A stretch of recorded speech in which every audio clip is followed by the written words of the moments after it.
لا تحسب المال كسبه مثل كسب الرجال، أو تحسب الدين رده مثل رد الجميل. فلا تحسب القلة ذلة والقناع راس مال، أو تحسب إن الجيش عبايك تنول القليل.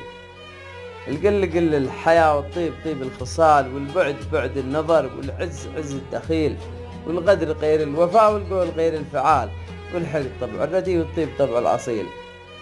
والكبر قتال، والأخلاق ملح الرجال، وقطع الثقة والمودة مثل قطع السبيل، والموت موت القيم، والرزق رزق الحلال، والنقص نقص الرجولها، والمواقف دليل، والجهل وضع الحلم من غير وضع احتمال، والقوة إصرارك قاطع على المستحيل.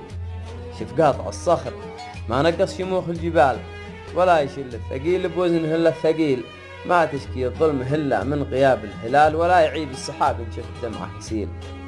وقيمة الدار بأصحابه ولو هو المال، حفظ العوايد يحطه في المقام الفضيل. مظاهر الناس تخدع والتجارب مثال، يبان فيها عزيز النفس ولا الذليل.